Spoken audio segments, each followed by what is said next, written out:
লাল চা গ্রামের ভাষায় আমরা লাল চা বলে থাকি, তবে শুদ্ধ ভাষায় শহরে সবাই বলে থাকে এটাকে রং চা।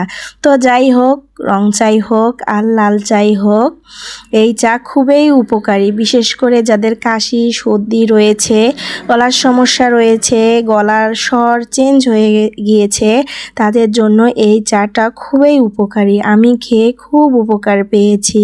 আমি প্রায় 3-4 বেলা এই চা খেয়ে থাকি।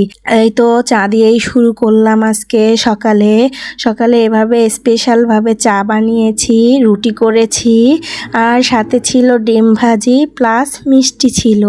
তো এটাই ছিল আজকে আমাদের সকালের খাওয়া দাওয়া। তো রুটিগুলো আমি প্রথমে বেলে নিচ্ছি এক এক করে, তারপর হচ্ছে এক এক করে ভেজে নিব।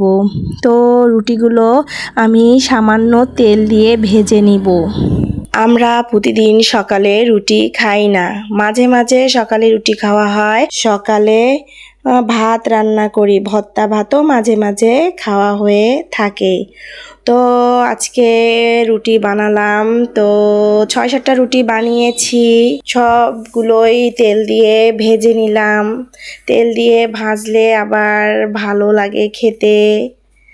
তো এভাবে তেলে ভাজা রুটি মিষ্টি দিয়ে খেতে আমার কাছে ভালো লাগে। তো রুটি ভাজা হয়ে গেল, এখন ডিম ভেজে নিচ্ছি। আজকে রুটিগুলো একটু বড় বড় গোল গোল করে বানিয়ে নিয়েছি। তো ডিম প্রথমে একটা ভেজে দিয়েছি, আব্দুল্লাহর বাবা খেয়ে বের হয়ে গেছে।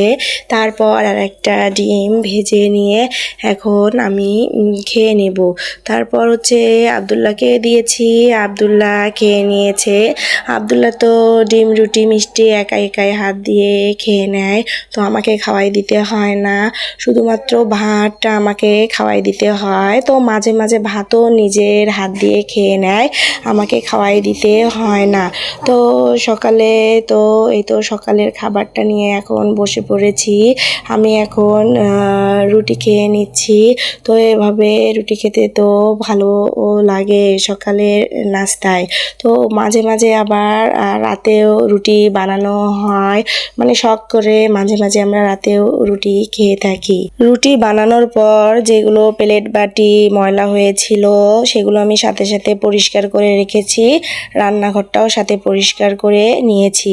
এখন খাওয়া দাওয়ার পর আবার দুপুরের রান্নার জন্য সব কিছু রেডি করে নিব। সব কিছু রেডি করা থাকলে দ্রুত রান্না হয়ে যায়। তো এখন এই তো চা খেয়ে নিচ্ছি। তো আব্দুল্লাহ চা খেতে চাচ্ছে, তো ওকে বলতেছি গরম চা একটু ঠান্ডা হলে তোমাকে দিব।